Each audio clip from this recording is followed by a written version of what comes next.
Hi, my name is Lily Pierce. I'm 27 years old.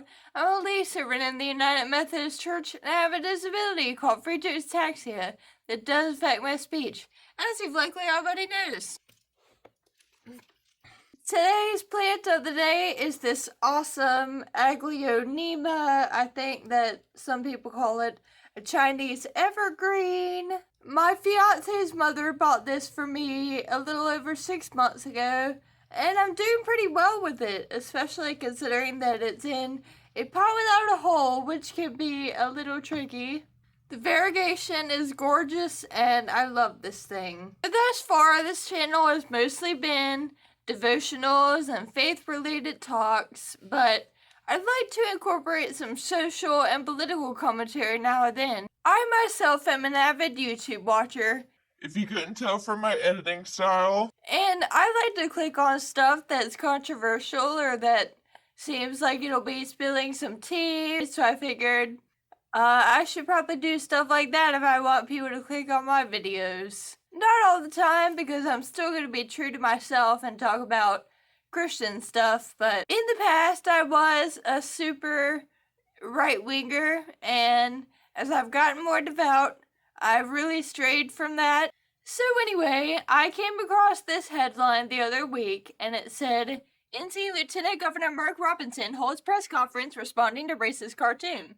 Assuming that you don't know this already, Mark Robinson came to fame through a viral video a couple years ago of him speaking at a Greensboro City Council meeting. He was railing against the erosion of his gun rights as a law-abiding citizen. I've heard a whole lot of people in here talking tonight about this group and that group, domestic violence, blacks, these minorities and that minority.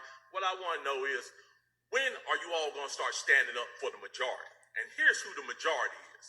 I'm the majority.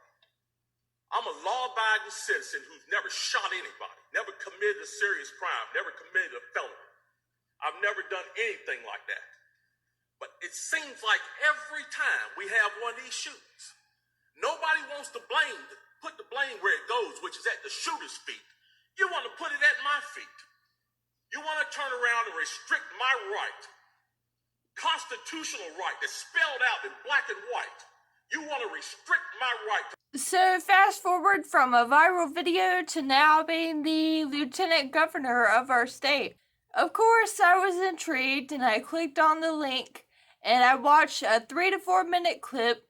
Not sure if that's the whole conference or just part of it. He was raging about this satirical cartoon published in a newspaper in Raleigh, which is our state capital, in which it portrayed the GOP, aka Republican, members of the NC Board of Education as members of the KKK. And what makes that more offensive is that Mark Robinson is our first black lieutenant governor, and it also implicated a Native American woman who's a member of the GOP.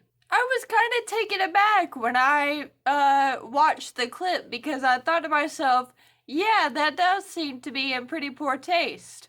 And we're all basically seeking confirmation bias, right? We would rather hear that we already knew everything than to find out that maybe we were wrong about something. In my past, as a super right-winger, I probably would have just read the headline, maybe even watched the video, thought to myself, oh, look at those liberals, those hypocrites. They love calling people racist, and here they are being super racist. And probably just left it there and moved on.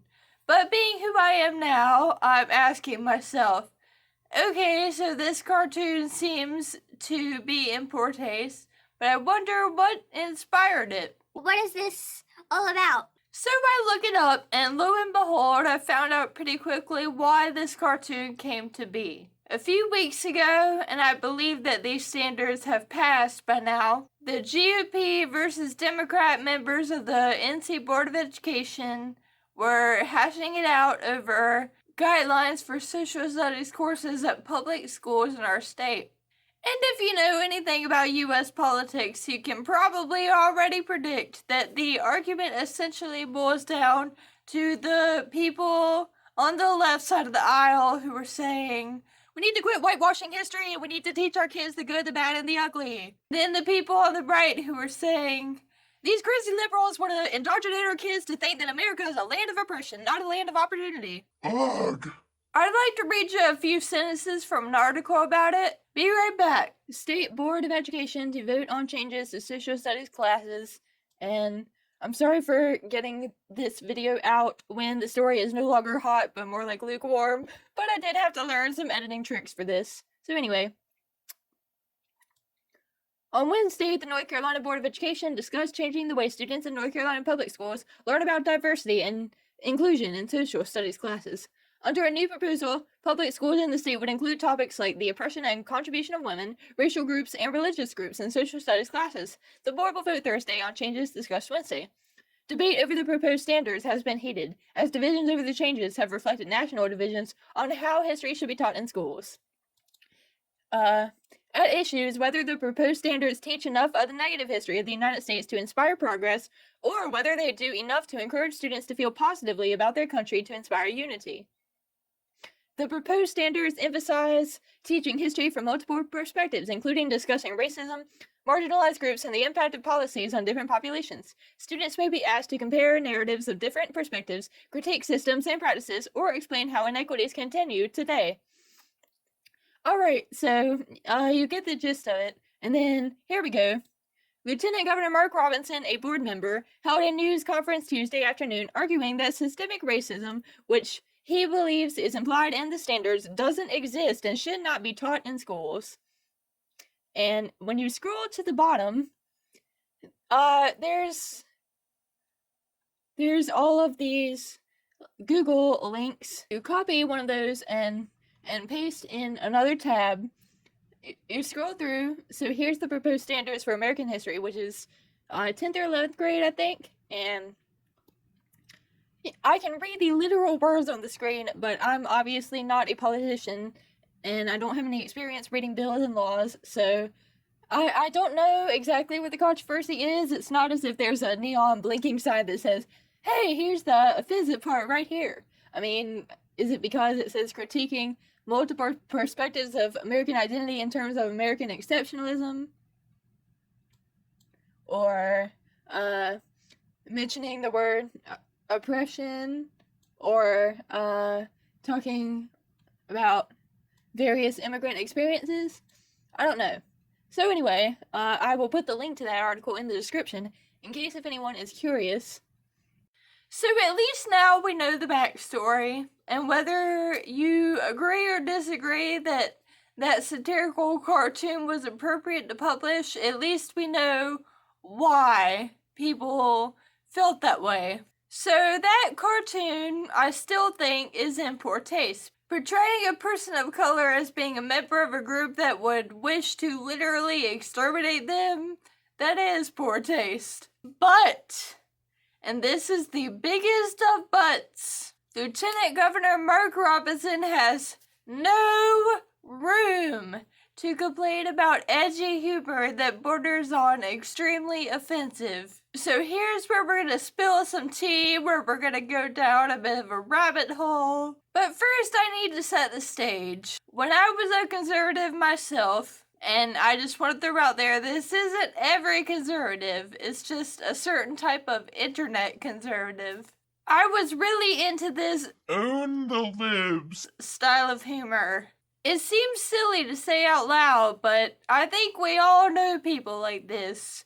For these kinds of people, political issues and debates are essentially a game.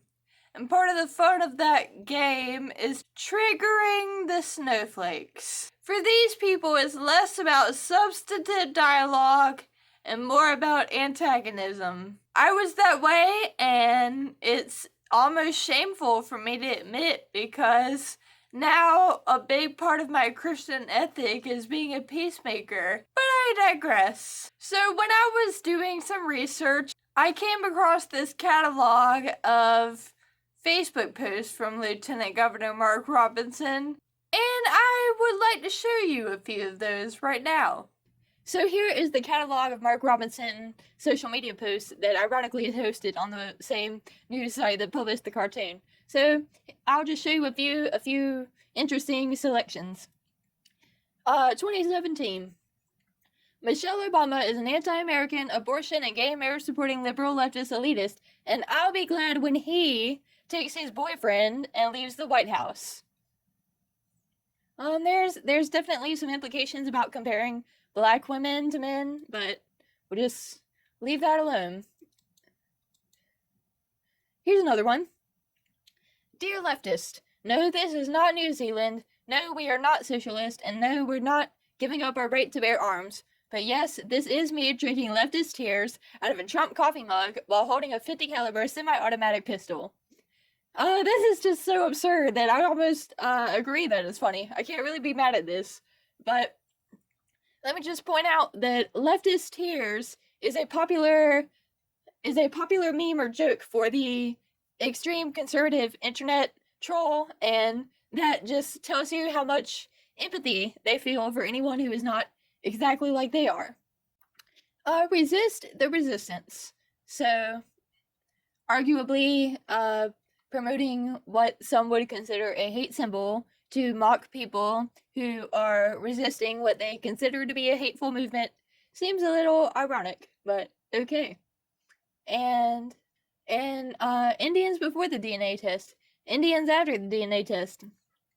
I don't know what this is referring to, but sure, why not? Let's make fun of Native Americans. So those were just a few instances of that own the libs style of super internet right-winger humor. No, I'm not gonna be hysterical about it, because first of all, that's what conservatives expect liberals to act like, and second of all, I understand that it is just jokes. Even if they seem to be a really poor taste, they're jokes.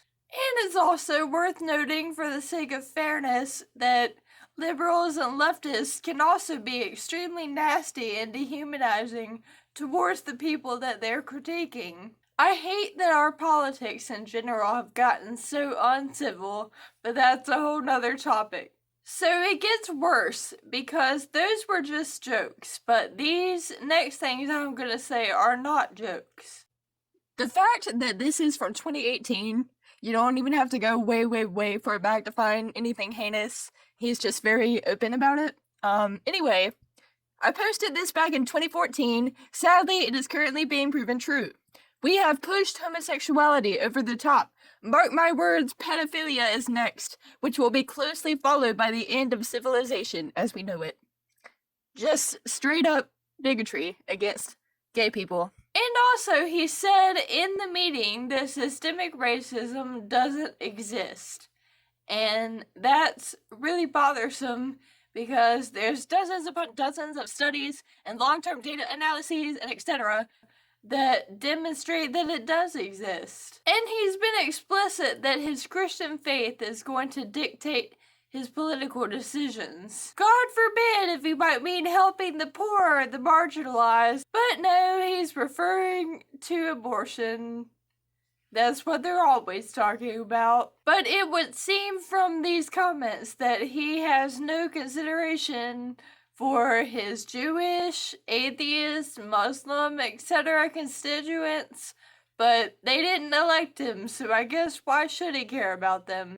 And speaking of Jewish constituents, somehow the picture just wouldn't be complete without some good old-fashioned classic anti-Semitism, and the name George Soros actually does not make an appearance in this article. I know, I'm as surprised as you are. It is absolutely amazing to me that people who know so little about their true history and refuse to acknowledge the pure sorry state of their current condition can get so excited about a fictional hero created by an agnostic Jew and put to film by a satanic Marxist. Then talking about shekels and just more anti-Semitic tropes. You get the point. So, quick recap. The GOP members of the NC Board of Education were hashing it out with the Democrats over guidelines for social studies courses in public schools in our state. A liberal-leaning newspaper published a satirical cartoon that portrayed GOP members as KKK members. Lieutenant Governor Mark Robinson holds a press conference, an entire press conference, because this is so worthy of outrage. But here's the thing. If you partake in edgy humor that borders on extremely offensive, You don't get to complain about edgy humor that borders on extremely offensive. I have to wonder if perhaps Mr. Robinson saw this criticism coming because he differentiates in his press conference post on your personal Facebook versus something in a newspaper. But I don't get that because you're a conservative. You support the Constitution. Shouldn't you be advocating for freedom of the press? So not only do we have the hypocrisy about the edgy humor, but we've also seen in bits and pieces that generally he just holds some really troubling and exclusionary opinions and beliefs. Also worth noting is that, as I alluded to in this video, I have changed my mind on some things. I have said and done some things that I'm embarrassed of, and that I would quickly disavow if they were brought up to me. But each time that Lieutenant Governor Robinson is handed the opportunity on a silver platter to distance himself from these things that he has said, he chooses instead to double down. So I can't feel pity for someone who feels no remorse. It doesn't matter that he said these things before he was an elected official. The fact is, they were awful, and they weren't even that long ago. And still, he doubles down. As a Christian, it's kind of heart-wrenching to me to know that people like this are the face of American Christianity. If Jesus came to the world today, I wonder what some of his most fervent followers would have to say about him. I'd like to read you a Bible passage to finish this up. Ephesians Chapter 4. I therefore, the prisoner in the Lord, beg you to lead a life worthy of the calling which you have been called, with all humility and gentleness, with patience, bearing with one another in love, making every effort to maintain the unity of the Spirit in the bond of peace. Humility, gentleness, and peace. Something we are sorely lacking in our political discourse and something we are sorely needing. But anyways, give this video a thumbs up if you learned something interesting, and otherwise, thank you for listening. God bless you all.